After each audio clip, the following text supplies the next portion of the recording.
Latina, a esquerda e pós-fujimorismo nas eleições peruanas, e esse é um evento organizado pelo Núcleo de Estudos Interdisciplinares Ibero-Americano da PUC-Rio, em parceria com o Núcleo de Estudos em Teoria Social da América Latina, do IESP e o UERJ. Então, nós temos hoje 2 convidados, né, para debater o tema das eleições no Peru, né, e seus impactos, suas relações para a América Latina. A professora Carmen Margarita Elizarbe Pizarro. Eu vou apresentar ambos um pouquinho antes de sua fala. Queria apenas perguntar se o Maurício Domingues quer falar algo em nome do nosso parceiro do NetSal. Maurício. Só queria observar que esse é o 3º debate que nós organizamos conjuntamente esse ano, né? O NetSal organizou um debate sobre a Colômbia, do qual, inclusive, participou Maria Helena, e com apoio do BRICS, do Núcleo de Estudos de América Latina da PUC, vocês organizaram um debate depois sobre a situação do Chile, o qual nós apoiamos, e agora nós estamos repetindo a dose e acompanhando a política latino-americana bem de pertinho. Isso é bem importante para a gente aumentar um pouquinho a nossa conexão com o continente e o subcontinente. Perfeito, exato. Bom, e agradecer a presença do Fábio também e da Carmen, que estão aqui com a gente. Então, eu vou apresentar primeiramente a Carmen, que vai falar primeiro, depois o professor Carlos Borges. A Carmen Pizarro é PhD em Política, em Ciência Política, da New School for Social Research, Nova York, é licenciada em Antropologia e diplomada em Estudos de Gênero pela PUC do Peru. Ela é especializada em Teoria Política, Teoria da Democracia, Cultura Política, Ideologia, Cidadania, Sociedade Civil e Esfera Pública. Tem várias publicações e destaca-se, entre outras, agora em 2020, um livro sobre o substrato ideológico do neoliberalismo no Peru. Enfim, eu vou, então, passar a palavra para a professora Carmen, agradecendo mais uma vez enormemente, e, posteriormente, a sua fala, eu vou apresentar o Fábio Borges antes da fala que vai se seguir. A Carmen vai falar cerca de 30 minutos em espanhol, e, posteriormente, abriremos, então, para perguntas do público. Muito obrigada. Carmen, por favor. Muitas graças. Muchas gracias por la invitación. Es un gusto estar con ustedes. Hubiera sido más bonito quizás en persona. He tenido el gusto de visitar ya 2 veces Río de Janeiro. Quizás en un futuro cercano las cosas mejoren y puedan cambiar las formas de nuestra interacción. Esta vez voy a tratar de hablar un poco pausado para que se entienda lo que voy a decir. Me preguntaron, me pidieron que hablara sobre la izquierda y el post-fujimorismo en las elecciones peruanas, y espero llegar a ese punto luego de explicar un poco la situación en la que está el país después de las elecciones presidenciales de este año, pero también algunos factores de más largo aliento, tendencias más estructurales, quizás también algunos detalles sobre el sistema político peruano para que se entienda por qué estamos en una circunstancia tan compleja, ¿no? Ya va a ser casi un mes desde que se realizaron las elecciones, la segunda vuelta electoral para elegir presidente en el Perú, y aún no se puede promulgar el candidato ganador. El señor Pedro Castillo ganó por un porcentaje muy pequeño, una diferencia muy pequeña en relación a la candidata Keiko Fujimori, aproximadamente 0,2% del total de votos. Y estamos en un proceso complejo, contencioso, muy fuerte, de mucho enfrentamiento que impide hasta el momento la promulgación formal. Entonces ya tenemos resultados, pero estos no han podido formalizarse. He dividido mi presentación, que no debiera tomar más de los 30 minutos que me han asignado, en 4 secciones. Primero una breve explicación, una breve presentación de algunos antecedentes históricos importantes. Luego explicar el declive de la estructura política de representación peruana, que creo que es el gran problema de fondo, ¿no? Yo planteo que estamos asistiendo al colapso final del sistema de representación en conjunto. Luego voy a hablar un poco más de las elecciones del 2021, el proceso electoral, y por último, atender a la pregunta que me hicieron, que son un poco las perspectivas que enfrenta el gobierno entrante y las opciones de la izquierda peruana. Bien, entonces, los antecedentes quiero mencionarlos de manera muy esquemática. Luego, si hay preguntas, si hay, no sé, pedidos de aclaración, puedo ahondar, ¿no? Pero rápidamente diré que el Perú tiene un sistema presidencialista, como casi todos los países de América Latina. Esa es una característica que compartimos. Un sistema presidencialista con una tradición caudillista, muy importante, el personalismo aquí es muy fuerte, también una tradición militarista que durante el siglo XIX se desplegó en combates de caudillos militares, ¿no es cierto?, que competían por el poder. Durante todo el siglo XIX, el primer siglo de la República, estamos nosotros a punto de conmemorar 200 años de la fundación de la República, pero todo el primer siglo es un tiempo en el que no es posible en la práctica instaurar procesos democráticos que sean respetados por quienes pierden, ¿no? Entonces, en la práctica, al poder se llega con la fuerza de las armas y logrando tener una buena cantidad de gente atrás, ¿no? Así, nosotros tenemos una tradición autoritaria bastante arraigada en el país, no solamente porque tenemos una tradición de presidentes militares, caudillos fuertes, sino porque las élites y también a veces los sectores populares ven en los liderazgos caudillistas y militares la salvación a los problemas de ingobernabilidad que muchas veces hemos enfrentado. Entonces, es un sistema presidencialista, pero también ha sido un sistema multipartidista desde que empiezan a aparecer las elecciones como la instancia, digamos, privilegiada para llegar al poder, y esto es ya en el segundo siglo de nuestra historia republicana, ¿no?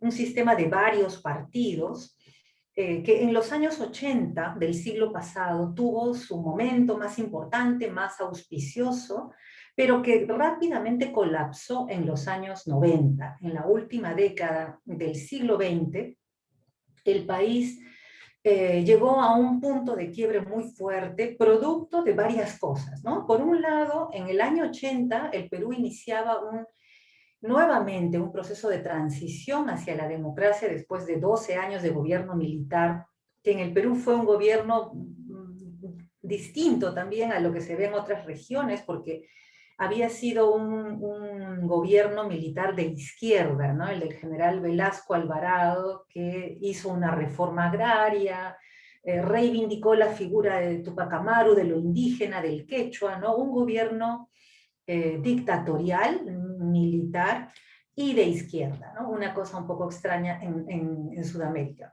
Después de que termina, digamos, el gobierno militar, que tuvo también un golpe interno y un giro hacia la derecha, empieza el gran momento de democracia representativa en clave liberal en el Perú, con por primera vez voto para todas las personas, independientemente de si supieran leer o escribir, tuvieran propiedades. Entonces, votan las mujeres, votan los grupos indígenas, y ese es el momento de mayor amplitud democrática en el Perú. Recién en el año 1980 hay una nueva constitución y por primera vez un sistema abierto de partidos políticos. Pero en ese mismo año empieza el conflicto armado interno. Sendero Luminoso declara la guerra al Estado peruano y entonces en el Perú coexisten 20 años de guerra con 20 años de, digamos, intento por hacer que la democracia se arraigara, ¿no es cierto? Y entonces los costos de la guerra han sido muy fuertes en términos de la descomposición de la organización social, pero también de la organización partidaria que empezaba a nacer. 20 años después, en el año 2000, la democracia había sucumbido, hubo un golpe conocido como autogolpe en el año de 1992, y empieza el periodo autocrático de Alberto Fujimori, pero este es un periodo que además va a instaurar lo que conocemos como el régimen neoliberal. Cambia la constitución, cambia el modelo económico y hay una reforma del Estado muy importante para institucionalizar el modelo neoliberal, ¿no? Entonces, bueno, hasta aquí, digamos, de manera muy apretada los antecedentes. Ya en el siglo XXI tenemos, después de la caída del gobierno de Fujimori y la instauración de la democracia, el esfuerzo por instaurar una estructura política de democracia representativa, muy ligado también al desempeño de un modelo neoliberal que luego de los años de la guerra y de la crisis económica muy fuerte que sufrió el Perú también en los años 80, empieza a recomponerse, ¿no? Ahora bien, el Perú es un país multicultural, ¿no? En el Perú se hablan más de 50 lenguas, considerando las lenguas de los pueblos originarios amazónicos, los pueblos andinos y los pueblos también originarios de la costa, ¿no? Entonces es un país muy diverso y muy desigual, que en la época colonial tenía una organización de castas, ¿no? Aquí los españoles implantaron un sistema de apartheid, podríamos decir anacrónicamente, por supuesto. Había una república de españoles y una república de indios, habían esclavos, afrodescendientes, pero también poblaciones asiáticas, ¿no es cierto?, de la China, fueron traídos también para ser esclavizados en las haciendas. Entonces, esta estructura colonial fue desmontada con la República, a veces reimplantada en partes, y como consecuencia ha dejado un rastro fuerte en la forma de organización social y también en las formas culturales de pensar la diferencia. Entonces el país es muy segmentado, muy estamental, muy discriminatorio, muy racista, y eso se ha revelado con mucha fuerza en este proceso electoral, pero no ha sido invisible esta característica en otros procesos electorales, ¿no? Entonces, en este contexto multicultural, desigual, el neoliberalismo ha sido un factor que acentuó tendencias que ya había. Tendencias oligárquicas, por un lado, que es un país estamental con una élite muy fuerte, muy fija, muy pequeña, también muy limeña, ¿no? Muy centralizada.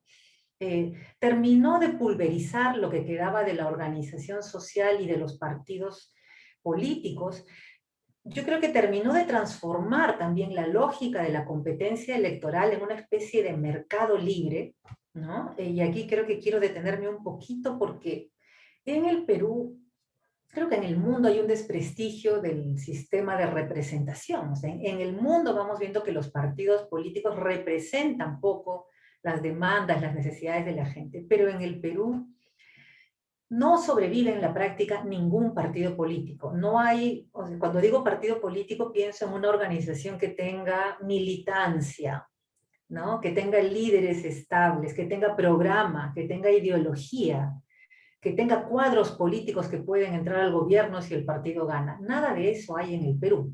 Hay organizaciones que tienen una inscripción que les permite competir, y son organizaciones que venden los lugares, los espacios por dinero para que quienes quieran ser candidatos a Congreso, gobiernos regionales o incluso a la presidencia, utilicen estas plataformas, digamos, para presentarse, ¿no?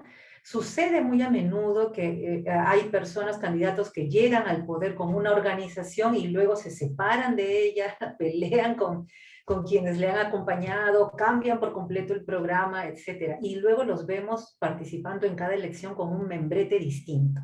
Entonces, eso no es pues un sistema de partidos políticos, y en el Perú es así más o menos desde los 90.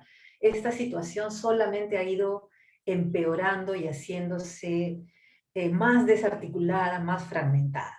¿no? Entonces, ha calado también mucho un discurso que piensa la competencia electoral como una especie de mercado libre, ¿no? Donde se venden promesas gubernamentales, y esto ha ido parejo al retroceso del Estado, ¿no? Por el neoliberalismo en el Perú ha tenido como un mantra, digamos, como un lema muy fuerte, que el Estado debe tener un rol subsidiario, así lo dice la Constitución. El Estado no puede tener empresas públicas, no puede promover directamente el desarrollo, no puede competir con capitales internacionales o nacionales de la empresa privada, es decir, la prioridad para promover el desarrollo es de la empresa privada, no es del Estado, ¿no? Y esa idea ha calado muy fuerte en la sociedad, no solamente en el sistema político. Y en general ha funcionado relativamente bien, porque con este modelo el Perú ha tenido un crecimiento macroeconómico de alrededor de 6% anual por un buen periodo de tiempo. A esto se le ha llamado el milagro peruano. Y ese milagro peruano llegó a su fin de una forma muy dolorosa, pero muy visible para nuestra sociedad con la pandemia, ¿no? El Perú es el país con el con la tasa de mortalidad per cápita más alta del mundo, ¿no? El gobierno ha reconocido hace pocos meses que son más de 200.000 personas muertas ya por COVID en menos de un año y medio. Eso es 3 veces el número de muertes que el Perú enfrentó por el conflicto armado interno, la guerra interna con Sendero Luminoso, en 2 décadas. Entonces, esta es una catástrofe humanitaria, social, económica, en proceso de despliegue, y que ha también añadido, digamos, situaciones difíciles de enfrentar al campo de la política, ¿no? Hasta ahí para describir, digamos, el declive, que era mi segundo punto, ¿no? Entro ya al tercero, que es el de las elecciones de este año. Yo he querido hablar del declive de la estructura política porque al no tener partidos políticos realmente existentes, los sucesivos gobiernos del siglo XXI, que es el tiempo digamos, de la recuperación y reinstitucionalización de la democracia peruana, hemos tenido gobiernos sin soporte, sin base, ¿no? Sin cuadros políticos, sin militantes, sin ideas, sin programas, muy directamente vinculados a una especie de piloto automático que busca sostener el crecimiento macroeconómico, limitar en extremo el gasto social, ¿no? Recortar derechos adquiridos también a los trabajadores, agricultores, ¿no? Hay una serie de procesos sociales muy complejos, y entonces los presidentes, los sucesivos presidentes, que los hemos tenido con discurso de izquierda, discurso de derecha, discurso de centro. En 20 años hemos transitado todo el espectro político-ideológico, digamos, pero todos siguen más o menos el mismo programa de gobierno y todos han terminado muy deslegitimados, porcentajes de aprobación de 3%, 4%, 5%, ¿no? Y con enfrentamientos muy fuertes también con la población por decisiones que muchas veces, como he dicho, violan derechos adquiridos de las poblaciones o atentan directamente contra derechos garantizados por la Constitución, como territorios de los pueblos indígenas, por ejemplo, para proyectos extractivos, de madera, ¿no? Entonces, gobiernos muy inestables, muy enfrentados con la población y que terminan muy deslegitimados. Entonces, el año 2021 el año 2016, perdón, llegamos a la elección del presidente Kuczynski, un presidente de derecha, ¿no? De élite, de derecha, que llegó a la segunda vuelta, un poco es lo mismo que estamos viendo en el 2021, solo que hacia la derecha, ¿no? Quedaron para la segunda vuelta entre una multitud de contendientes, el señor Kuczynski y la señora Keiko Fujimori, ¿no? En todos estos años, después de la caída del Fujimorismo, la única capacidad de enfrentar al Fujimorismo ha sido la articulación de un movimiento social que se autodenomina no a Keiko o Fujimori nunca más, digamos, animado principalmente por sectores de jóvenes, pero también por sindicatos, organizaciones populares de diverso tipo, ¿no? Entonces es un frente social el que desde el año 2006 sale a las calles y se moviliza siempre alrededor de las elecciones para impedir la victoria del fujimorismo, ¿no? El fujimorismo se acostumbró a hacer alianzas estratégicas con los distintos partidos que aparecían en las elecciones, ¿no? Y entonces Kuczynski, que digamos es un aliado, ha sido un aliado importante del fujimorismo en años anteriores, llegó al poder en el año 2016 y tuvo que enfrentar desde un Congreso controlado mayoritariamente por el fujimorismo una serie de embates obstruccionistas que terminaron deponiendo al presidente a un año y medio después de su juramentación, ¿no? Entonces, en el año 2018 cayó el presidente Kuczynski, asumió el vicepresidente Vizcarra, ¿no? Y el presidente Vizcarra fue también vacado, es la figura de la vacancia, lo que tenemos en la Constitución peruana, en la práctica fue depuesto también, ¿no? Y con una, digamos, una maniobra desde el Parlamento, que no puedo entrar en detalles a explicar, pero si hay preguntas puedo explicar también cómo se hizo. Lo del Parlamento tiene similitudes con la experiencia, con el caso brasileño, en la situación de Dilma Rousseff, ¿no? Un golpe parlamentario que nombró al señor Manuel Merino como presidente y encontró una protesta popular muy fuerte que se trajo abajo su gobierno en 5 días, ¿no? En plena pandemia, el país se movilizó en las calles y en las ventanas y en las redes de una forma muy visible, muy sostenida, muy fuerte, y el presidente fue forzado a renunciar en 5 días, y luego asumió Francisco Sagasti, que es el actual presidente, y que contó, digamos, con el respaldo popular, y entonces es el presidente que hay hasta el momento, ¿no? Pero en estas circunstancias lo que hemos visto es que este sistema presidencialista tradicional peruano, de eso casi no queda mucho, porque hemos tenido ya 2 presidentes depuestos por el Congreso, y esa no es una figura que la Constitución reconozca, y también hemos tenido un presidente depuesto por la calle, ¿no? Que es el señor Merino, y hemos tenido un presidente en la práctica instituido también por la calle, ¿no? Una situación plebiscitaria que tampoco está prevista en la Constitución. Entonces, el Perú es un país que se ha salido por completo de lo que el gran libro, que es la Constitución, señala.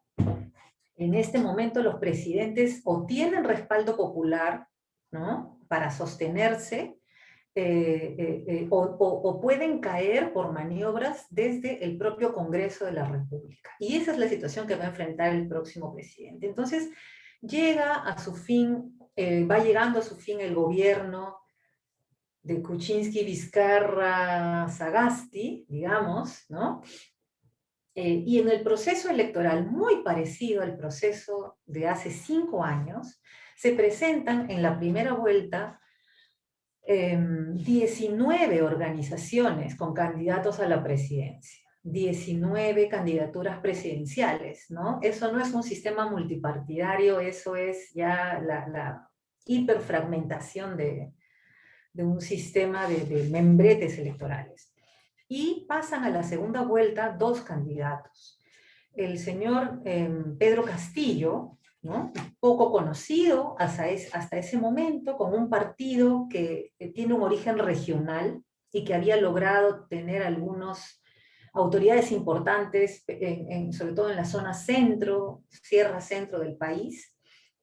El señor Pedro Castillo, por la agrupación Perú Libre, obtiene casi el 16% de los votos, del número real de votos, ¿sí? Es un porcentaje bien bajo, ¿no? Y la siguiente, pero por muy pocos votos, ¿no?, Keiko Fujimori con el 11%, casi el 11% de los votos, ¿no? Y detrás de ella 2 candidatos de ultraderecha en el Perú, ¿no?, muy cerca a ella. Es decir, Fujimori pasa por muy pocos votos. Podía haber sido cualquiera de los otros 2 contendores de extrema derecha que teníamos en ese momento. Sin embargo, creo que es importante resaltar que en esta elección, como en la anterior, en la de Kuczynski, el porcentaje mayoritario está representado por quienes no fueron a votar. En el Perú es obligatorio votar, hay quienes no votan tienen que pagar una multa. Entonces, quienes no fueron a votar, quienes votaron blanco o votaron nulo, ¿no? Es el 25% del total de electores, ¿no? Este es un país que claramente dice en esta elección y en la anterior no hay nada para nosotros, ¿sí? Ese es creo yo, la foto más importante, el descontento con el sistema político, ¿no? Porque hace 5 años ganó un presidente de derecha, ahora tenemos uno al que se le dice de izquierda, y el desinterés de la gente es más o menos el mismo. Entonces pasaron a la segunda vuelta Fujimori y Castillo, y ahí hemos visto también la forma en la que varias de las instituciones peruanas funcionan, ¿no? Las instituciones que sostienen, digamos, el buen funcionamiento de la democracia funcionan mal. El Jurado Nacional de Elecciones, ¿no? Es una institución que en este momento está en el ojo de la tormenta, porque ha sido anteriormente y en esta elección también ha dejado ver su apertura, vamos a decir, a las demandas, a la insistencia del fujimorismo, ¿no? Luego tenemos el Poder Judicial, donde los casos y los juicios que llegan también, ¿no? El fujimorismo tiene ahí aliados importantes todavía. Y el Tribunal Constitucional, que ha evitado pronunciarse por todos los medios en las circunstancias que son adversas al fujimorismo, ¿no? Y por otro lado, los medios masivos de comunicación, que son oligopolios, ¿no? Son corporaciones que controlan prensa, radio, televisión, varias emisoras, varios diarios, varias radios, son los más importantes y que también han establecido una alianza informal, digamos, con el fujimorismo. Entonces, en un escenario en el que es un plano inclinado, en realidad no es lo que unas elecciones liberales, de democracia liberal tendrían que ser, en un plano claramente inclinado, el fujimorismo casi logra otra vez una victoria, ¿no? Que ha sido impedida por la movilización social muy fuerte, ¿no? Porque la única oposición posible aquí es social, no es política, ¿no? Entonces, ese movimiento social ha nuevamente derrotado al fujimorismo, que además está en un momento muy grave, ¿no? Porque la señora Fujimori ha sido acusada el año pasado de liderar una organización mafiosa que lava activos y que tiene, bueno, la Fiscalía ha presentado 17.000 folios con evidencias contra el fujimorismo y hay 14 testigos de la propia organización que van a declarar apenas se pueda iniciar el juicio una vez que terminen las elecciones. Y este es claramente el interés del fujimorismo en no perder este espacio, ¿no? Porque lo siguiente es enfrentar el juicio en el Poder Judicial. Se han pedido 31 años de cárcel para la señora Fujimori y luego para varias otras personas de su agrupación, prácticamente todos los miembros de su familia. Y es un número muy grande de personas ahí, ¿no? Entonces, el fujimorismo tiene casi un mes ya, ¿no? Tratando de invalidar las elecciones. Cada semana tiene un guión nuevo, una historia nueva. Han hablado de fraude electoral, de gente que ha sido obligada a votar, problemas en la organización que cuenta los votos, la OMPE. Después se fueron contra el Jurado Nacional de Elecciones, han forzado o han logrado que uno de los miembros del Pleno del Jurado Nacional renuncie, ¿no? Para sustraer con eso un voto, y el cargo es irrenunciable, pero el señor igual ha renunciado, ¿no? Están pidiendo que se vuelvan a hacer todas las elecciones, en fin, es muy complejo y además han logrado movilizar, eso sí es inédito en el Perú, gente que asustada con el fantasma de la izquierda, el terrorismo, Sendero Luminoso, ¿no? Ese es, digamos, el cuento que los medios de comunicación propalan todo el tiempo y se ha identificado al señor Castillo como una izquierda senderista, radical, terrorista, ¿no? Entonces hay gente en Lima que de verdad tiene miedo y que se moviliza, ¿no? Y también andan buscando mucho un enfrentamiento fuerte para propiciar un golpe de Estado. Ya han habido pronunciamientos de algunos militares en retiro que estuvieron vinculados al fujimorismo, de Alberto Fujimori o Vladimiro Montesinos, que también están pidiendo en la práctica un golpe de Estado. Y entonces no terminamos nosotros de cerrar el proceso electoral. En este momento no sabemos cuándo será promulgado el nuevo presidente. Lo que sí sabemos es que cuando el señor Castillo pueda juramentar, que es algo que yo creo que va a terminar ocurriendo, ¿no? Los países van reconociendo poco a poco al presidente electo, y eso creo que va a forzar finalmente el fujimorismo a conceder, o al Jurado Nacional de Elecciones digamos, ponerse fuerte y promulgar al presidente, ¿no? Pero desde el día 1 sabemos que desde un Congreso que va a ser igual fragmentado, va a enfrentar pedidos de vacancia, un obstruccionismo fuerte, ¿no? Pero a la vez, si él no cumple sus promesas y no responde a las demandas de la gente, va a enfrentar protestas multitudinarias en las calles. Es un presidente que tiene que, digamos, su única opción es apoyarse en la gente para enfrentar al Congreso, pero no se puede gobernar tampoco sin el Congreso. Entonces es una situación de entrampamiento muy fuerte. Este candidato prometió hacer una asamblea, es decir, llevar a referéndum la pregunta, como en Chile, ¿no? Si se quiere o no una asamblea popular constituyente, porque la sensación de que hemos tocado fondo y que es el sistema político completo el que ha demostrado ya su ineficacia es muy fuerte. Y por ahí creo yo que viene una salida, ¿no?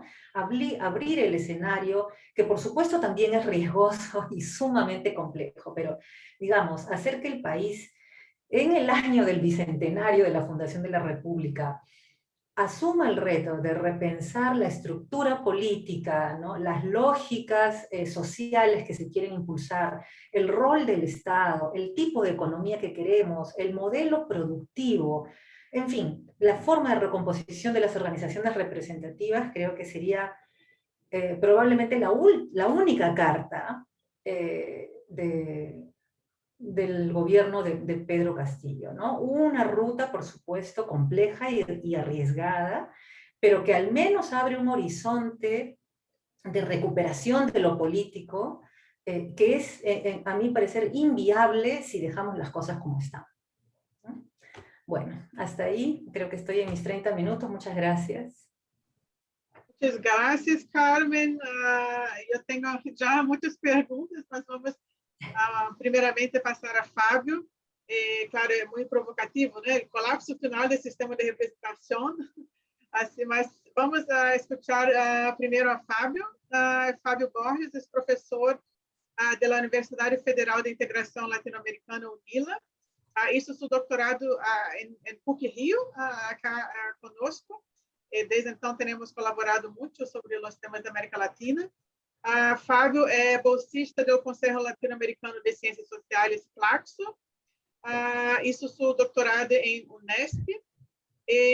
Pesquisador visitante em Center for Iberian and Latin American Studies, CICLAS, da Universidade de Califórnia. Coordenador do grupo de pesquisa Descolonizando as Relações Internacionais e do projeto de extensão Observatório de BRICS e Relações Sul-Sul. Ha publicado também muitíssimo. Destaco aqui uma publicação sobre o Tratado de Livre Comércio Peru e Estados Unidos. Tenho que dizer, Fábio é casado com uma peruana, Edith Venero, que está trabalhando conosco em seu doutorado. Assim que agradeço muitíssimo, Fábio, tua participação. A palavra é sua. Muitas graças. Muitas graças. Me escutam bem? É um grande prazer estar com vocês. Muito obrigado, Andréia, Maria Helena Rodrigues, e também é um grande prazer estar com a professora Carmen. Eu tenho que falar em espanhol ou português? Português?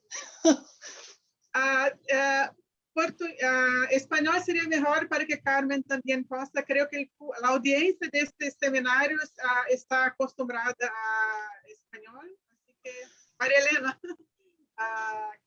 acho que como o Fábio se sienta melhor. Como você se sente melhor, Fábio? Como você quiser. Okay. Está bien, entonces voy a hablar en portugués, pero cuando hay necesidad puedo hacer alguna intervención en portugués, ¿está bien? Ótimo, ótimo.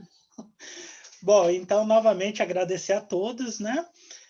Foi um excelente resumo, excelente histórico, né, da vida política peruana. Eu jamais poderia fazer melhor e é uma grande responsabilidade estar na presença de uma professora peruana, especialista na política peruana, falando do Peru, apesar da minha família peruana, metade brasileira, mas é com grande satisfação que eu estou participando desse evento.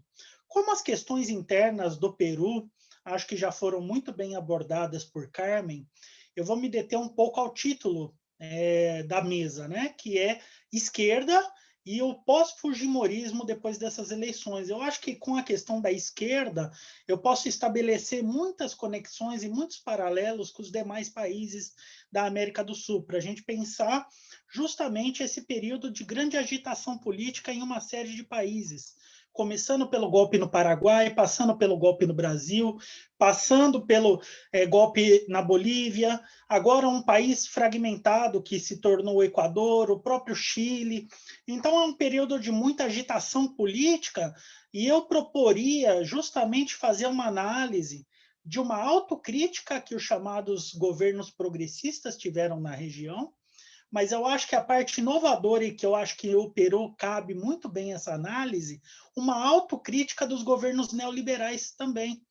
Eu acho que o Castilho acaba sendo fruto dessa falta de visão de supostamente políticos, economistas liberais, neoliberais, que também não conseguiram compreender que políticas neoliberais em países com o nível de desigualdade, com o nível de miséria, com o nível de precarização do trabalho, com o nível de precarização sanitário, que agora se intensificou muito com a pandemia, não haveria outra resposta a não ser buscar qualquer alternativa ao que foi sempre, nos últimos 30 anos, políticas que defendiam com veemência essa crença neoliberal e que o mercado seria capaz de resolver os problemas.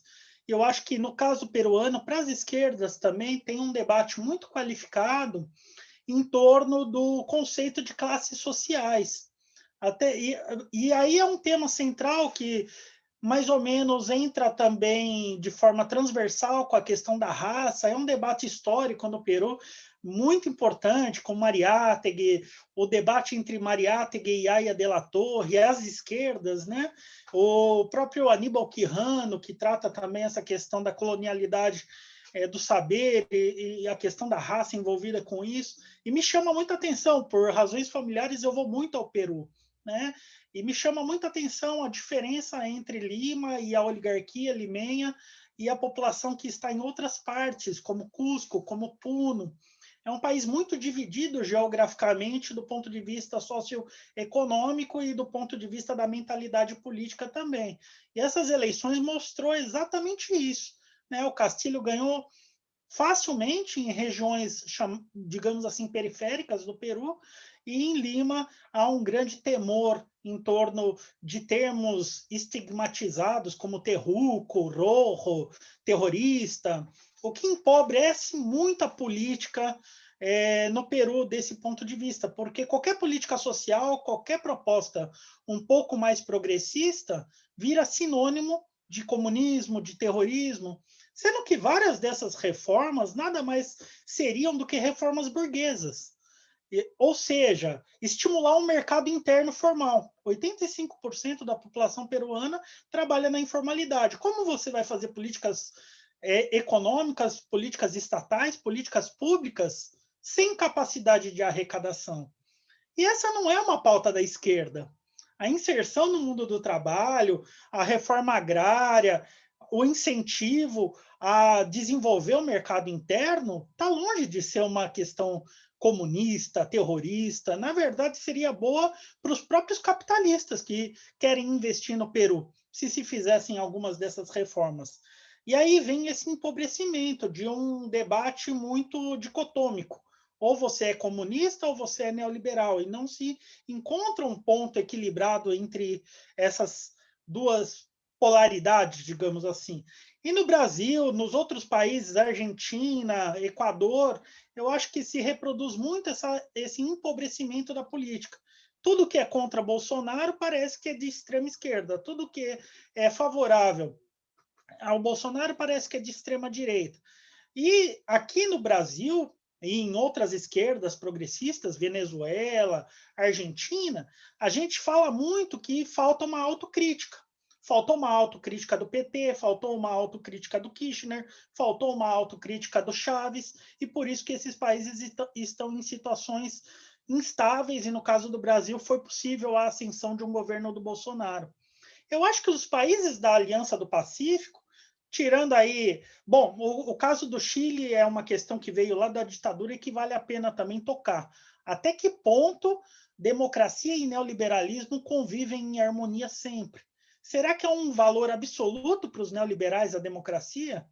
Todas as vezes que parece tocar em alguns privilégios de uma sociedade oligárquica, a tendência civil é apoiar militares e golpes civil-militares para manutenção de uma sociedade tão estratificada como é o nosso caso.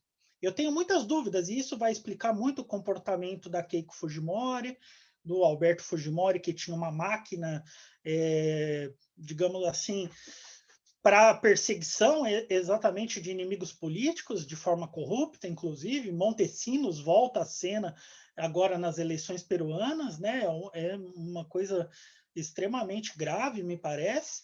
E aí, qual era o governo e de onde vem o fujimorismo diante disso, né? Eu acho que aí, rapidamente, todo o histórico foi colocado muito bem, mas o Peru aposta numa política neoliberal a partir da ascensão do Fujimori, que derrotou o Mário Vargas Llosa naquela eleição dos anos 90, é curioso isso, mas tampouco não era neoliberal, né? Também era neoliberal. Assim como o Mário Vargas Llosa defendia o neoliberalismo, era uma disputa direita contra direita. E, no entanto, o que acontece? Ele tem dois logros importantes. Com as políticas neoliberais, ele consegue controlar razoavelmente a inflação, e o grande golpe certeiro para fazer dele esse mito personalista foi derrotar o Sendero Luminoso. E aí é um grande problema para o Peru, porque qualquer coisa de esquerda, qualquer coisa mais progressista, já se criminaliza, associando ao Sendero Luminoso, associando ao terrorismo, algo que na Colômbia também vai acontecer, e já aconteceu em virtude da atuação das Farc por muito tempo. Então, países que passaram por esses traumas, a esquerda se reconstruir, a esquerda ter legitimidade, tem levado muito tempo, porque a análise acaba sendo muito simplista. Qualquer pauta desse tipo passa a ser confundido com comunismo, com terrorismo. E aí eu acho que é a autocrítica que os governos de direita precisam fazer urgentemente. Não dá mais para enganar a população por tanto tempo com políticas públicas de péssima qualidade, com situações sociais calamitosas, de prometer que o mercado ainda vai resolver esses problemas, porque já se demonstrou nos últimos 30 anos que a informalidade, a exclusão, a mortalidade é muito grave nesses países, né? Então, aí é um caso muito específico do caso peruano, que eu acho que reflete na região. As outras esquerdas estão muito pessimistas, né, dos demais países. Aqui no Brasil, a esquerda está num momento de muita tristeza, porque é um absurdo o que o Brasil vem passando com a ascensão dessa irracionalidade, dessa insensibilidade, anos de políticas sociais que mais ou menos estavam indo no caminho certo de um país historicamente tão desigual.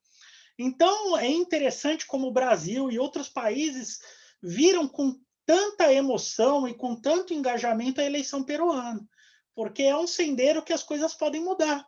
Se num país como o Peru, que é tão difícil, a questão da legitimidade das lutas de esquerda, foi possível um professor rural chegar à presidência, e aí entra um outro elemento que me parece muito importante, o papel, o desserviço da mídia peruana.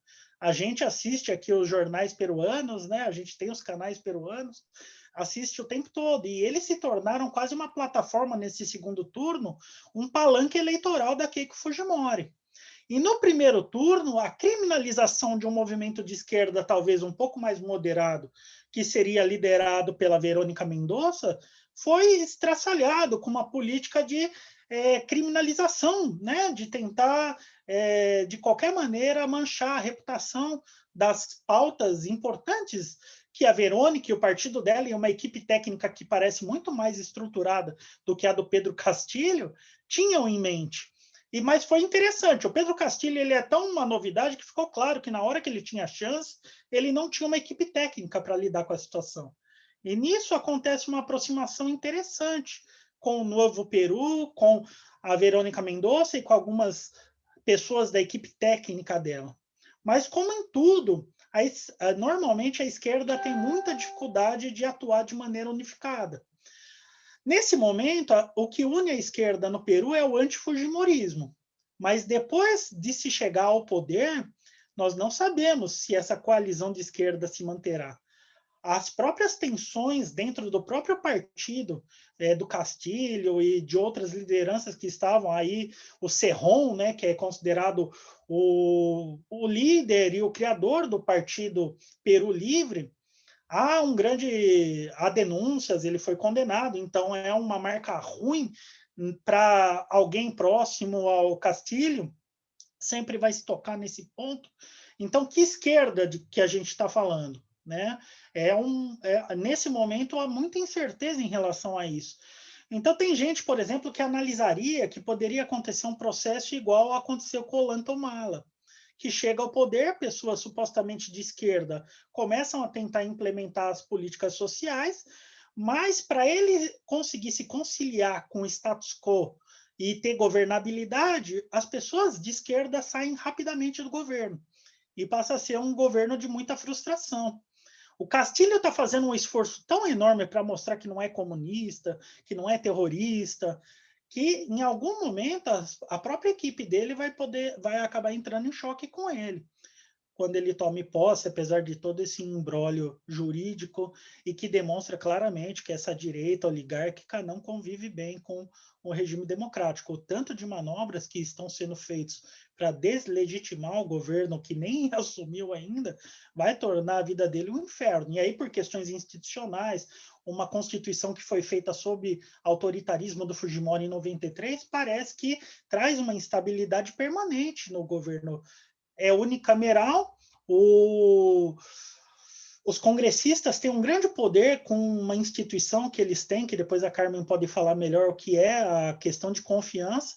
Isso traz uma instabilidade para o executivo, porque a qualquer momento você começa a boicotar o governo executivo. Inclusive, se você não tem maioria, você pode ser destituído rapidamente. Por outro lado, o executivo também pode fechar o Congresso depois da segunda questão de confiança. Então, traz um ambiente altamente instável, né? Então, para mais ou menos, acho que eu estou indo aí para os meus minutos finais, eu acho que a direita vai ter que acertar contas com a história também, assim como as esquerdas, os partidos progressistas, os governos progressistas que vieram na América do Sul e que agora outros governos de direita, seja no Equador, seja no Brasil, o Macri assumiu na Argentina, no Paraguai, depois do Lugo, só veio a direita também. E agora é curioso, e isso traz esperança para as demais esquerdas latino-americanas, que alguém de esquerda possa assumir em um país que criminaliza tanto movimentos de esquerda. Traz uma esperança para o continente que isso possa contagiar de alguma forma os demais países da região com esse exemplo. E aí eu acho que a própria direita peruana ela vai ter que repensar muito o que apoiar nas próximas eleições. E a questão do pós-fujimorismo ainda é incerta, mas certamente ele sai muito fragilizado de todo esse processo, né? Pela terceira vez perde a eleição, pela terceira vez não reconhece os resultados, tem um histórico de corrupção ligado a pessoas ainda da época do pai, da Keiko Fujimori, que é o Alberto Fujimori, com personagens muito danosos, a história peruana como o próprio Montesinos.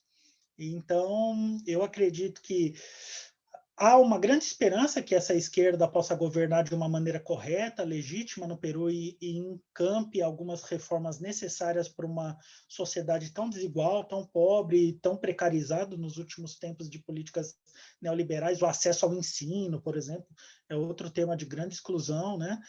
Mas, por outro lado, a gente vê com preocupação qual será a governabilidade, qual é a capacidade da esquerda se manter unida ali. E vamos ver como a direita vai se comportar durante esse período também. E para a própria direita pode ser muito ruim manter o país numa situação de instabilidade permanente. E até chama a atenção que órgãos de direita, como El Comércio, né, o grupo empresarial, agora já jogou a toalha também, já está reconhecendo, porque esse período de instabilidade é ruim para os negócios também. Deve ter uma direita um pouco mais pragmática, um pouco mais inteligente nesse sentido. Mas eu acho que era isso que eu tinha para falar. Eu fico aberto para as perguntas, para sugestões. Muito obrigado novamente pelo convite. Muito obrigado, Fábio, também por fazer essa conexão, né, com esse momento histórico, não só no Peru, mas com o resto da América Latina e certamente também no Brasil. Acho que certamente eu vou querer retomar isso depois. Mas antes de, enfim, de trazer minhas próprias colocações, eu já vi que tem várias perguntas. Eu vou talvez passar as perguntas já para essa primeira rodada, as perguntas que já foram feitas aqui da audiência. Relembro, então, que vocês podem trazer as perguntas no Q&A, né? Mas, enfim, temos aqui já algumas, eu vou repassar, né? Carmen e Fábio. Então, uma primeira pergunta da Liliana Corniati. Buenas tardes, Liliana Corniati, de IDESF, Foz do Iguaçu. Consulta. Quais são os aliados de Pedro Castillo no contexto regional, tanto de estados como de atores não estatais? Graças. Depois temos a pergunta do Vitor Cabral Ribeiro. Professora Carmen, como se comportam as Forças Armadas, FFAA, né? Supongo Forças Armadas, com respeito às eleições? Hasta ahora han dicho que aceptarán el resultado de las elecciones, pero es viable confiar en esta postura después de lo ocurrido en Bolivia, a título de comparación. Depois teremos uma pergunta de alguém que não puso seu nome, Anônimos. Boa noite. Como é visto o conservadorismo de Castillo por parte da esquerda e dos movimentos sociais peruanos sobre a questão do aborto, direitos LGBT+, etc. E temos também uma pergunta aqui via chat, da Yasmin Calnet. Sim, em Peru, Castillo tem dois problemas sérios, além do fujimorismo e a política do medo. O primeiro é a imprensa Chicha e o segundo é Cerrón, porque o argumento está na dúvida de quem vai governar. É um comentário também para trazer reflexões. Então, e Maurício Domingues, isso agora também é uma pergunta em chat. O Peru ha sido gobernado por uma tecnocracia a la qual não lhe importa muito quem está em governo. Como será isso bajo esse governo, mais allá da governabilidade ante o Congresso? Assim que temos talvez mais uma, que chegou de Catarina Cardoso. Obrigada, Fábio e Carmen. Para vocês, sobre a eleição ou o próprio fujimorismo, os periódicos peruanos se alinham ideologicamente de determinada forma em suas matérias? Se sim, isso é plural ou polarizado, unilateral? A pergunta é sobre as mídias, né? De que forma que se alinham as mídias? A Catarina está fazendo uma pesquisa de PIBIC aqui em PUC sobre democracia e as mídias. Graças, Catarina. Bom, creio que para uma primeira rodada vemos bastante questões. Eu passo a palavra primeiro a Carmen e depois a Fábio. Desculpa pelo portunhol, afinal.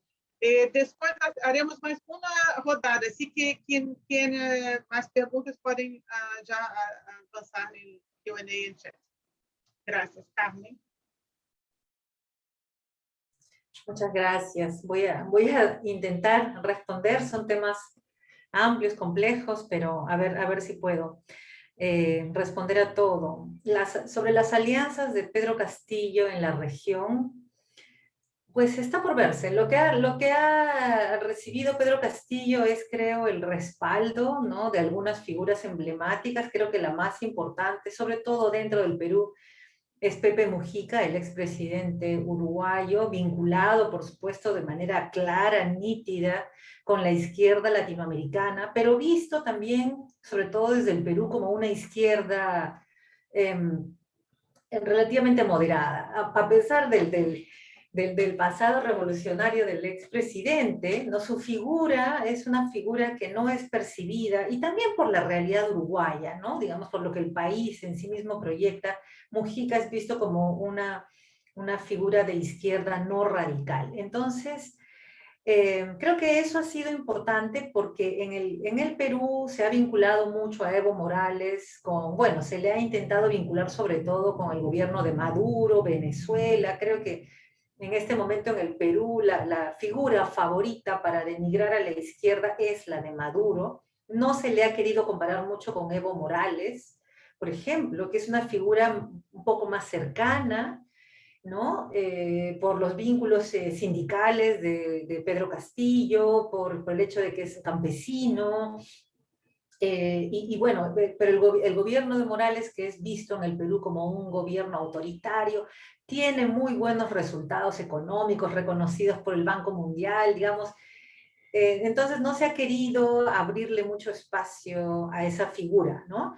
Ya en esta última semana sí he visto yo una especie de seminario con grandes figuras latinoamericanas, ¿no? He visto una foto de Zoom donde está Pedro Castillo y está también Evo Morales y otros líderes importantes de la izquierda regional. Entonces ahí viene ese respaldo, pero no es anterior, no ocurre durante la candidatura, no hay realmente un vínculo entre el señor Castillo y estos líderes. Esa figura sería Verónica Mendoza. Esa figura sería Verónica Mendoza, que compitió con la organización Juntos por el Perú, pero no sacó ni siquiera 7% de los votos, ¿sí? Entonces, digamos, el respaldo a la organización más visiblemente de izquierda, y de una izquierda muy progresista, muy moderada, ¿no? Porque así se ha ido construyendo la izquierda de Verónica Mendoza en los años, para tratar de abrirse a un grupo electoral más amplio, ha ido moderando su discurso, pero eso no le ha beneficiado tampoco, menos de 7% en la primera vuelta, ¿no? Entonces, eso. Yo creo que las alianzas de Pedro Castillo con otros líderes en la región están por tejerse recién hacia adelante. En cuanto a las Fuerzas Armadas y las elecciones, bueno, ahí las Fuerzas Armadas en los últimos años, en las últimas décadas, se han mantenido bien al margen de los procesos electorales. Esto no quiere decir que no son una institución importante, ¿no? En momentos críticos hemos tenido que ver, o sea, ha sido imprescindible, digamos, la foto, ¿no? de la autoridad que finalmente es respaldada y el comando conjunto de las Fuerzas Armadas. Por ejemplo, cuando hubo la controversia alrededor del presidente Martín Vizcarra, cuando era presidente Vizcarra, sobrevivió a un proceso de vacancia, cerró el Congreso también y luego hubo elecciones para uno nuevo, y estos dos momentos fueron muy duros, mucho enfrentamiento, y se puede decir que quedaron zanjados cuando finalmente Vizcarra se fotografía con todo el comando conjunto de las Fuerzas Armadas, y digamos que ese fue el punto final de la discusión. Ahora, en el proceso electoral, el fujimorismo ha sido explícito y muy claro en pedir la intervención de los militares, en reclamar un golpe de Estado, y se ha hecho a través de la figura de militares en retiro, que fueron aliados del fujimorismo y que de hecho firmaron lo que se conoce aquí como un acta de sujeción, ¿no? Firmaron su alianza con Vladimiro Montesinos y Alberto Fujimori.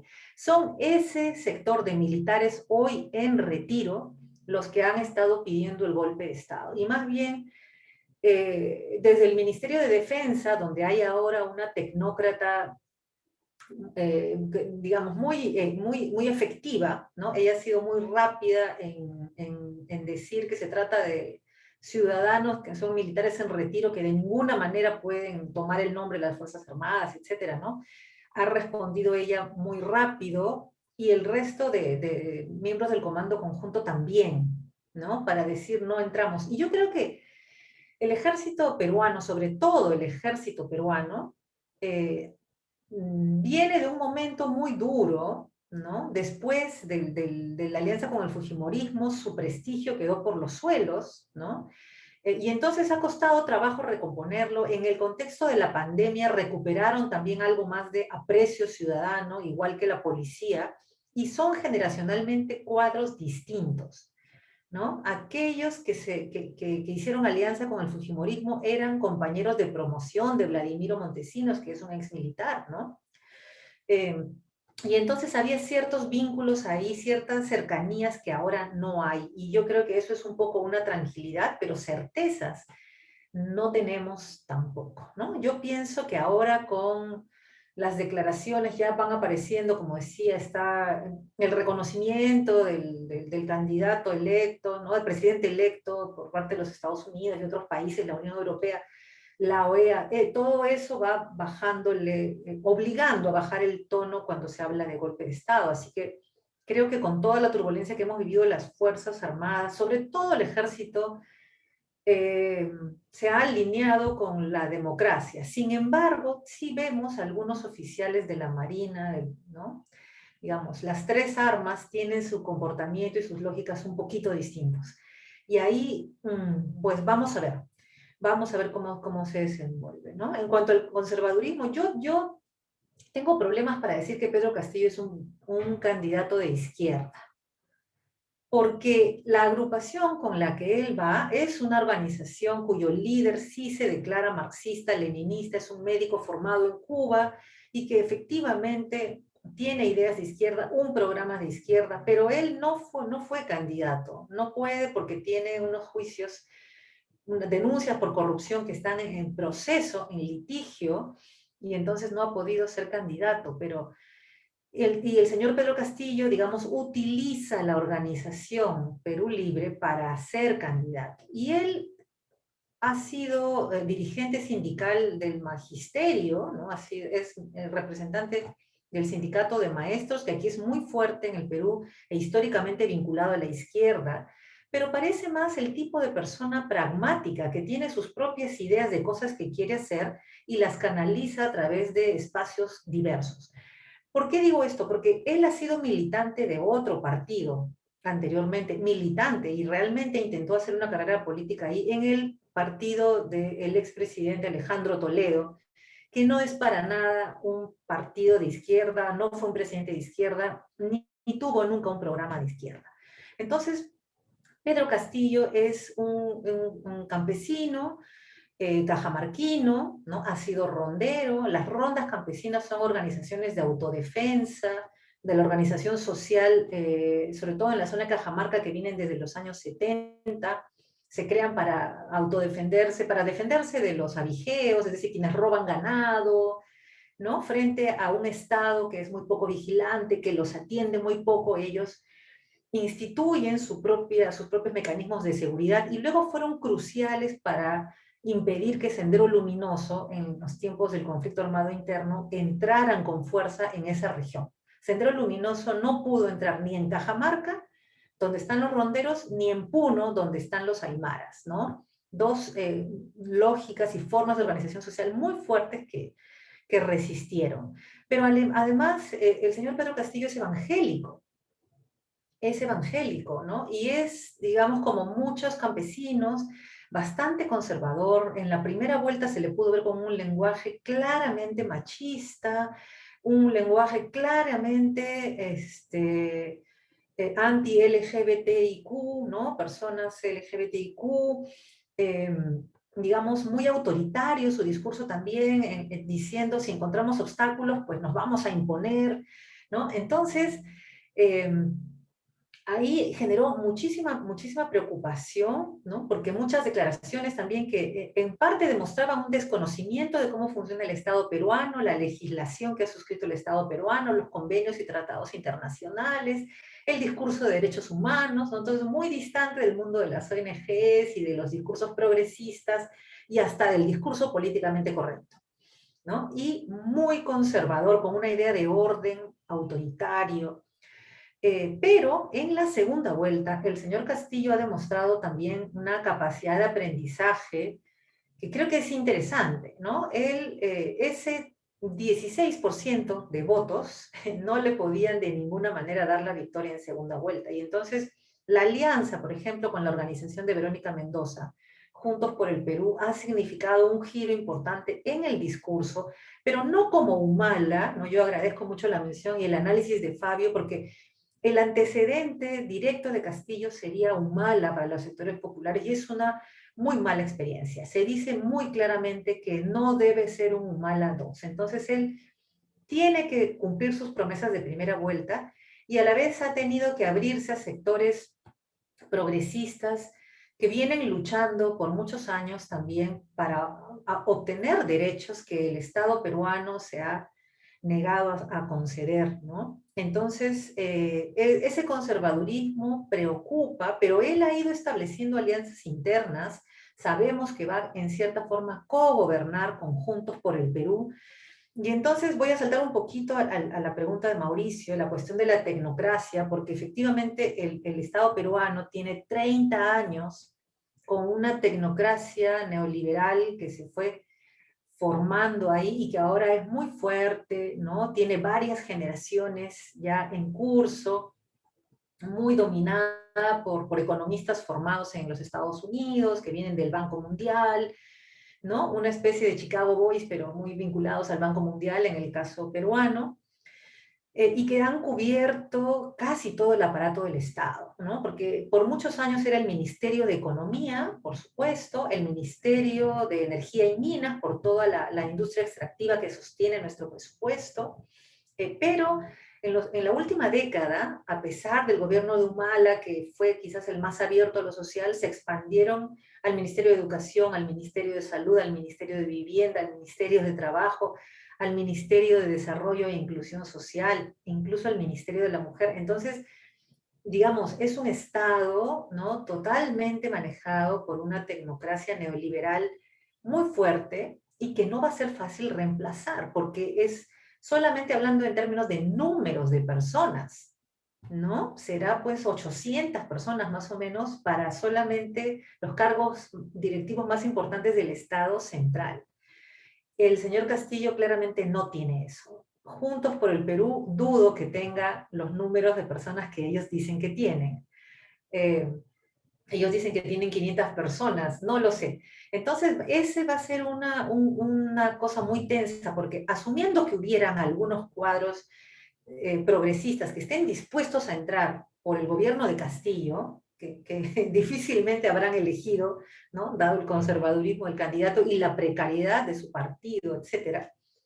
Asumiendo que algunos entraran, internamente durante el gobierno, dentro del Ejecutivo, va a ser muy, muy complicado, muy difícil, ¿no? Va a ser un grupo pequeño que va a intentar, que tendría que intentar jalar o convencer a algunos, volverlos centristas, quizás algunos, pero no hay manera de hacer un gran curso de timón en el Ejecutivo en unos pocos meses, ¿no? Y mientras se enfrenta al Congreso, realmente la perspectiva de un cambio radical durante el gobierno de Castillo es prácticamente imposible de imaginar.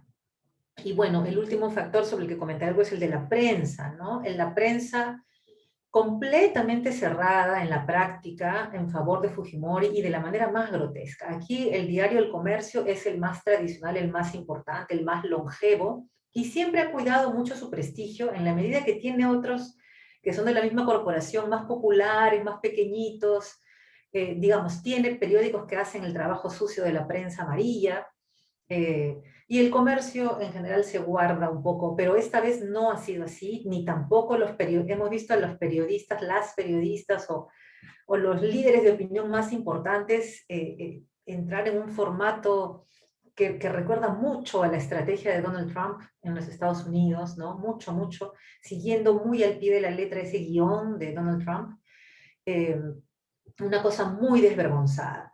Pero existe también, digamos, todo este espacio de las redes, de las formas alternativas, las plataformas ciudadanas y otros estilos de comunicación también, los memes, las bromas, los TikToks, han sido muy eficaces en contrarrestar, ¿no?, la cínica apariencia de seriedad y legitimidad y ecuanimidad de los medios aliados con el fujimorismo. Y entonces ha habido una explosión también a través de las redes virtuales que con la pandemia han adquirido más fuerza de prensa independiente, que ya la empieza a ver en plataformas, ¿no? Por ejemplo, Ojo Público, que es un portal con un equipo de investigación propio, ha sido muy importante, IDL Reporteros, hay algunos espacios, pero que son más ciudadanos, más sociedad civil, ¿no? Y el resto es activismo puro, ¿no? O sea, la sociedad entrando a cubrir el espacio contra las corporaciones mediáticas y de los partidos políticos y las instituciones aliadas con el fujimorismo, ¿no? Gracias. Gracias, Carmen. Fábio, você quer completar? Só destacar, interessante esse argumento sobre a mídia, porque se fala muito do papel das mídias sociais num primeiro momento como negativo, né? A história de fake news, certamente no caso aqui do Bolsonaro, como nos Estados Unidos, Trump, mas a Carmen trouxe agora um elemento como essas mídias já estão começando a ter um papel positivo, né? Assim, as mídias sociais. É interessante que a gente vê esse movimento de uma, vamos dizer assim, de uma utilização talvez maior, né, pelas esquerdas. Mas, Fábio, vou passar direto para você, depois queria fazer uma pergunta para cada um. Obrigada. Muchas gracias, Carmen. Yo creo que ha contestado todo. No me sobró tanta cosa para contestar, pero de una forma, yo creo que una reflexión interesante sería sobre Nuevo Perú y los movimientos más progresistas que en la segunda vuelta apoyaron a Castillo. Yo creo que ahí está una clave súper importante y súper difícil para la izquierda. Apesar de toda a agressividade de Castillo com Verônica Mendoza em el primeira vuelta, a esquerda supo pensar de uma forma hierarquizada quais eram os valores mais importantes. Não é fácil isso, hein? A coisa da equidade de gênero, a coisa da alternância, como esses personagens tão progressistas iam apoiar um evangélico machista e que ha dado declarações terribles, ¿no? Pero poco preparado. Pero por ese lado pragmático también de Castillo, puede ser que estos movimientos progresistas tengan algún rol en este gobierno, lo que sería positivo.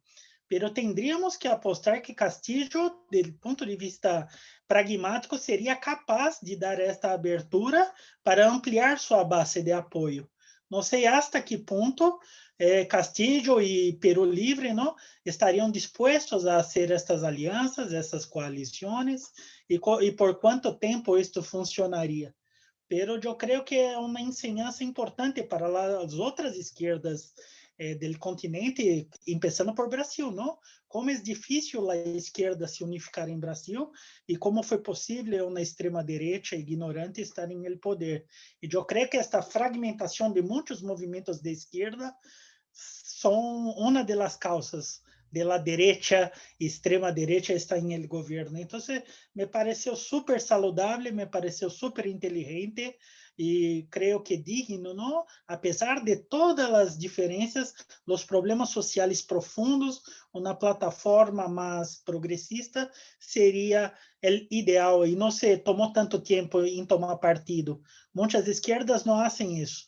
Por ejemplo, en Ecuador, el movimiento indígena foi super ambíguo em el apoio a um candidato ou outro e acabaram elegendo um banqueiro que é contra os indígenas. Então, é uma coisa que pode passar, é difícil as esquerdas terem uma visão de largo prazo, me parece. Graças, Fábio. Eu não estou vendo nenhuma pergunta de público. Gostaria de Carmen, de retornar à sua provocação do início, né? Que, como eu repeti, que disse que o colapso pode ser que estamos vendo o colapso final desse sistema de representação no seu conjunto. Sim, porque esse é um tema que já se debate na América Latina há décadas, desde o chavismo, a ideia de participação, e também em Brasil, né, participação se ha debatido muitíssimo, mas é claro que, sim, com a crise também de Venezuela e o autoritarismo que se instaurou, este debate se enfraqueceu, não?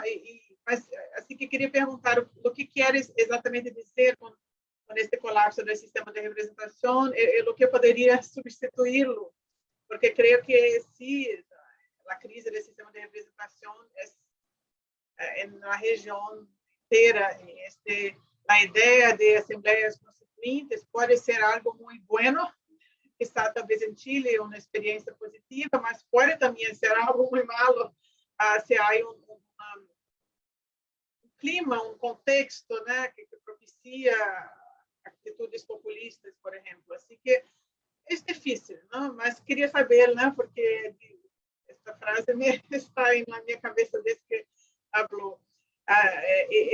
Fábio também, para os dois, não? Mas assim, sei que Fábio trabalha muito também com a cooperação na região da América Latina e Peru ha sido nos últimos anos um símbolo quase, né, com Chile da Aliança Pacífico, não necessariamente, claro, com o governo de Fujimori, mas sim uma contraproposta de inserção da região no mundo. Parece que foi tudo muito tênue, né? Assim, a pergunta seria um pouco como vem a inserção deste governo na região. Se haverá um liderazgo como se é visto, né, a partir desse conjunto, Chile com Peru, também com outro tempo, de uma proposta alternativa aos tradicionais hegemônicos Brasil e Venezuela. Como que você pode ver? Será um movimento muito endógeno, né, que Peru estará muito centrado em si mesmo, com relações bilaterais para o resto do mundo. Este é um pouco também, muitos países na América Latina estão, creio que neste suspense, né, das relações na região. Assim que se queria fazer essas duas perguntas. Se há alguém mais, não vejo na Q&A, mas se Maria Helena ou Maurício, ou os que estão aqui, Breno, não sei, se querem trazer alguma pergunta mais, porque assim creio que podemos dar a palavra final a cada um dos dois.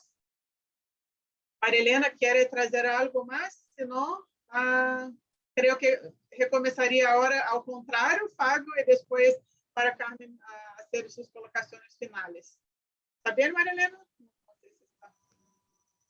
Creio que sim. Assim, Fábio, por favor, e depois passamos diretamente a Carmen. Gracias. Muchas gracias, Andrea.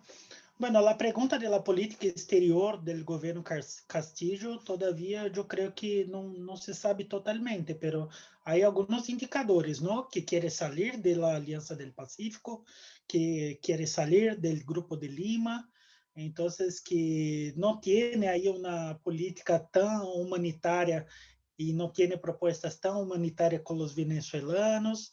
Entonces, há algumas ambiguidades aí, do ponto de vista que um governo supuestamente mais à esquerda vai promover mais integração com os demais países sul-americanos, poderia haver um alinhamento com outros países mais à esquerda. Eu creio que pode ser que esta tese de uma política mais endógena seja verdadeira, porque também, não, em pandemia, em uma crise econômica profunda, é difícil fazer uma política externa muito ousada, muito de grande alcance. Há que resolver problemas muito urgentes, situações muito delicadas, não? Pero yo, en este sentido, no me queda claro realmente a dónde vamos, pero yo creo que va a pensar política externa más allá de integración puramente económica, lo que yo veo bien, porque en Perú se celebraba mucho el acuerdo bilateral con Estados Unidos, el acuerdo comercial bilateral con China, pero no se calculaba los costos y beneficios de estos acuerdos. Quantos empleos, quais os impactos ambientales, para quem quedará a maior parte destes benefícios. Entonces, un debate un poco más profundizado me parecía interesante. Yo creo que con esta nueva política externa tendrá a cabo un poco esa renegociación con la distribución de los dividendos de las empresas extranjeras. Yo no creo que será como en Bolivia, ¿no? Por lo que yo estoy viendo, será un poco más difícil que hacer lo que Bolivia hizo.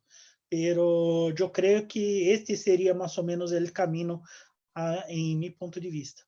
Entonces, agradecer nuevamente la oportunidad y fue muy placentero estar esta tarde con ustedes. Gracias, Fábio. Paso directamente a Carmen. Bueno, si entendí bien, la pregunta era un poco sobre el significado de esta idea del colapso del sistema de representación política, ¿no? Yo con eso quiero decir el tipo de democracia que hemos intentado implementar hace unos 40 años, ¿no? A fines de los 80 se funda, digamos, el sistema político que está todavía en vigencia. La Constitución del 92 alteró la Constitución del 79 básicamente para cambiar el modelo económico, pero la dimensión política no cambió tanto.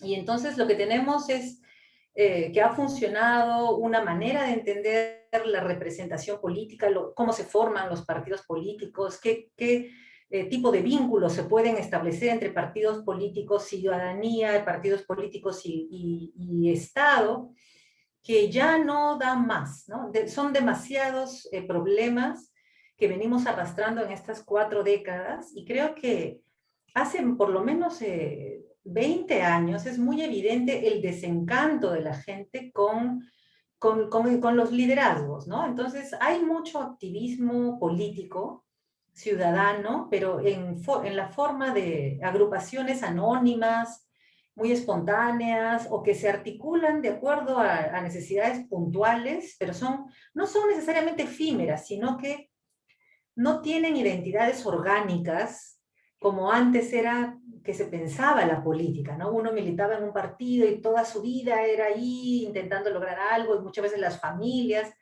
y ahora no, es mucho más una dimensión en la que no se ha querido fundar algo nuevo, programas, ideas. Creo que esa parte es muy, evidencia mucho cómo se ha deslegitimado la idea de poder representar, desde el Estado, de los partidos y desde las organizaciones sociales también. La gente aquí no quiere ver líderes, ¿no? No les cree, hay mucho desprecio por quienes asumen roles de liderazgo, y entonces eso nos obliga un poco a repensar qué forma si no necesitamos una democracia más participativa, por ejemplo, más abierta, más descentralizada, más apoyada en los gobiernos locales, ¿no? A nivel de municipios y de regiones en el país hay cambios y avances muy interesantes, también problemas grandes, ¿no? Corrupción, etcétera. Pero hay una serie de dinámicas locales y regionales que nunca han tenido un impulso importante, fuerte en el país. De hecho, Castillo viene de ahí. Castillo viene, ¿no?, de ser un dirigente comunal, regional. Su partido con el que llega es también uno regional. Entonces, señala, creo yo, una dirección interesante que que tendría que obligarnos a repensar el sistema completo, porque como digo, bueno, Fábio comentaba algo de eso, este Congreso unicameral, hay una serie de cosas que no permite hacer para atender necesidades regionales, ¿no? Y el sistema que tenemos ya no soporta parches o curitas, como decimos aquí, band-aids, no, tiene que repensarse, tiene que replantearse. Entonces, no es solamente que no hay partidos, es la profunda deslegitimación de las instituciones y de los liderazgos y de las autoridades políticas en 20 años, ¿no?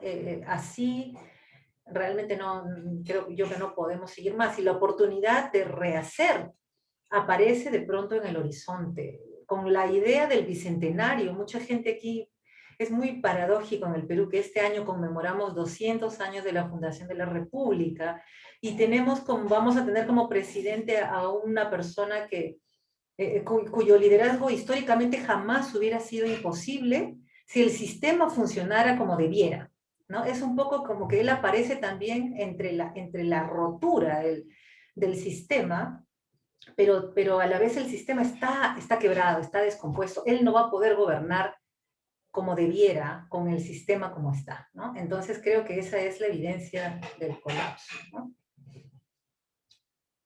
Bueno, graças, Carmen. Creio que são muitos desafios. Eu vou passar aqui agora, né, para essa, enfim, fala final. Eu acho que, sim, né, de certa forma, né, praticamente todos os países da América Latina, talvez alguns, Uruguai, né, alguns estão numa situação menos dramática, mas eu acho que o seu apelo, né, a repensar, né, as formas de democracia é muito importante e relevante. A gente está vendo isso a cada eleição no momento, inclusive, né, os próprios cenário brasileiro, mas a gente vê, né, que são já 20 anos de experiências que também não trouxeram ainda respostas. Então, eu só queria agradecer, né, assim, as colocações, as perguntas. Eu acho que assim, esse espaço aqui desses debates que estamos promovendo, né, um núcleo de estudos ibero-americanos, junto com o NETSAL, do IESP, justamente para fomentar, né, esses debates, essas discussões. Nesse sentido, convido ambos, né, o Fábio e a Carmen, a nos acompanharem. Né, a gente tem tentado, como o Maurício falou, discutir, né, à medida que estão ocorrendo essas eleições, mas a gente sabe que a cada eleição afeta uns aos outros, né? O que o Fábio falou, né? São exemplos, são possibilidades, enfim. Então, eu acho que acompanhar muito de perto é muito importante. Então, queria agradecer mais uma vez a ambos. Não sei se Maria Helena ou Maurício vão querer falar alguma coisa. Se não, enfim, eu queria, né, encerrar essa nossa discussão de hoje, agradecer aí ao nosso público e, mais uma vez, convidá-los, né, para os nossos próximos debates, para tentarmos, enfim, não digo desatar esse nó, mas pelo menos continuar discutindo esse cenário, né, esse contexto complexo.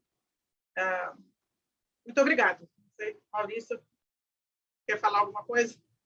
Muchas gracias a todos. Perfeito. obrigada. Boa noite. Obrigada.